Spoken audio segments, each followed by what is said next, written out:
नमस्कार, मैं हूं विवेक शुक्ला। आप देख रहे हैं एडीवन मीडिया।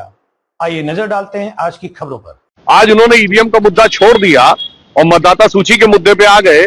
इसका मतलब अब उन्होंने मान लिया कि ईवीएम हैक होने का आरोप झूठा था और आप आश्वस्त रहिए कि आगे वो इस चीज को भी झूठा मान लेंगे।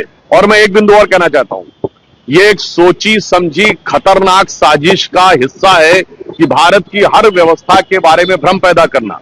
विगत 10 वर्षों में विपक्ष ने किन किन चीजों में भ्रम नहीं पैदा किया। सबसे पहले रफाल को लेकर सरकार के बारे में भ्रम पैदा करना, सर्जिकल स्ट्राइक को लेकर सेना के बारे में भ्रम पैदा करना, बालाकोट को लेकर एयरफोर्स के बारे में भ्रम पैदा करना, ऑपरेशन सिंदूर को लेकर जहाजों के गिरने के बारे में भ्रम पैदा करना। फिर इतना ही नहीं, याद करिए, इन्होंने कहा एलआईसी बर्बाद हो गई, LIC all time high profit में है। स्टेट बैंक ऑफ इंडिया बर्बाद हो गई, state bank of India all time high profit में है। फिर उन्होंने कहा सेबी गलत है, सेबी का पूरी तरीके से वो निष्पक्ष निकला। उसके बाद याद करिए कोविड वैक्सीन के ऊपर इसी उत्तर प्रदेश के पूर्व मुख्यमंत्री जी बोले थे ना, बीजेपी का वैक्सीन, कोविड वैक्सीन को लेकर भ्रम उत्पन्न करने का प्रयास करना। और तो और इन्होंने राम मंदिर के मुहूर्त को लेकर भी भ्रम पैदा करने का प्रयास किया था। तो मुझे लगता है कि उनको समझाया इसलिए नहीं जा सकता क्योंकि जो समझना चाहे उसे समझाया जा सकता है। जो एक कहावत है कि समझ समझ के समझाओ उसको जिसके की समझ है, और जो समझ समझ के भी ना समझे समझो कि वो ना समझ।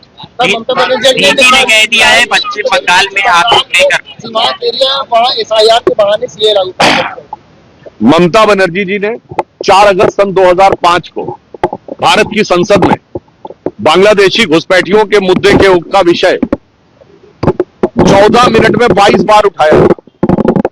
और जब उनको लगा कि इसकी अनुमति नहीं दी जा रही है तो भारत के इतिहास में, अब तो खैर इनके आने के बाद बहुत बार घटनाएं हो गई, पीठासीन सभापति के ऊपर फाइल फेंक दी थी।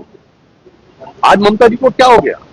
आज उसकी जांच नहीं होने देना चाहती है। ममता जी का वीडियो अवेलेबल है जिसमें वो कह रही हैं पूरी जांच होनी चाहिए, वरना सब फर्जी वोटर बन के बूथ कैप्चरिंग करके और ये सारी चीजें करने का प्रयास कर रहे हैं।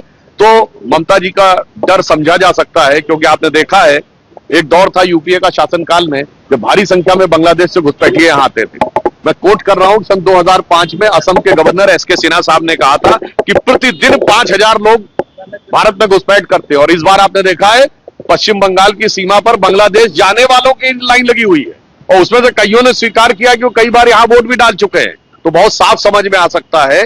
मैं एक लाइन में कहूं कि माननीय प्रधानमंत्री जी ने कल श्री राम मंदिर की ध्वजारोहण समारोह को में भाग लिया।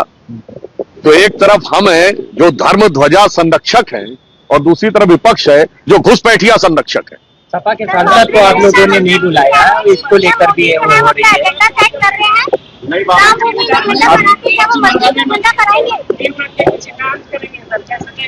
मुझे लगता है कि इन लोगों के वास्तविकता में दिल में क्या होता है बहुत साफ सामने आ जाता है। आपने देखा कि दिल्ली में आए थे प्रदूषण के बारे में प्रदर्शन करने और करने लगे नक्सलियों का गुणगान।